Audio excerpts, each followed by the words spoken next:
Hi అండి. రెగ్యులర్‌గా కాకుండా ఈరోజు కొంచెం స్పైసీగా, ట్యాంగీగా గ్రీన్స్‌తో చేసుకునే సలాడ్ చూపిచ్చేస్తాను. చాలా బావుంటుంది. తప్పకుండా ట్రై చేయండి. ఇలా కొంచెం కొత్తిమీర, ఒక 4 గార్లిక్ బడ్స్, ఇంకా ఒక 10 జీడిపప్పులు నానబెట్టినవి. ఇది డ్రై పుదీనా కొంచెం నానబెట్టి యాడ్ చేసుకుంటున్నాను. కొంచెం సాల్ట్, ఇంకా ఒక ఫుల్ నిమ్మకాయ పిండుకోండి. చాలా బావుంటుంది. కొంచెం పచ్చిమిరపకాయలు మీ టేస్ట్‌కి తగ్గట్టు యాడ్ చేసుకోండి. ఇలా మంచిగా మెత్తటి పేస్ట్ చేసుకొని పక్కన పెట్టుకోండి. బటర్‌లో కొంచెం టాస్ చేసిన క్యాప్సికమ్ ఇది. క్యాప్సికమ్‌తో పాటు ఇలా సలాడ్‌లోకి మనకు కావాల్సిన వెజిటబుల్స్ క్యాబేజ్ గానీ, లేదంటే క్యారెట్, కీరా, ఆనియన్స్ మీకు నచ్చిన వెజిటబుల్స్ యాడ్ చేసుకోండి. అందులో కొంచెం పెప్పర్, ఇంకా కొంచెం సాల్ట్ యాడ్ చేసుకోండి. ఆల్రెడీ డ్రెస్సింగ్‌లో యాడ్ చేసుకున్నాం కాబట్టి మరీ ఎక్కువ చేసుకోవద్దు. ఇది ఫ్రెష్ రాజ్మా ఒక్కసారి ఉడికిచ్చి తీసుకున్నాను. చాలా బావుంటుంది. మంచి ప్రోటీన్ రిచ్ సలాడ్ ఇది. ట్రై చేయండి.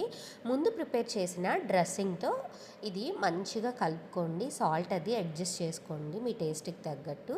అంతే, సింపుల్గా స్పైసీ ట్యాంగీ సలాడ్ అయితే రెడీ అయిపోయింది. తప్పకుండా ట్రై చేయండి. Thank you. Bye bye.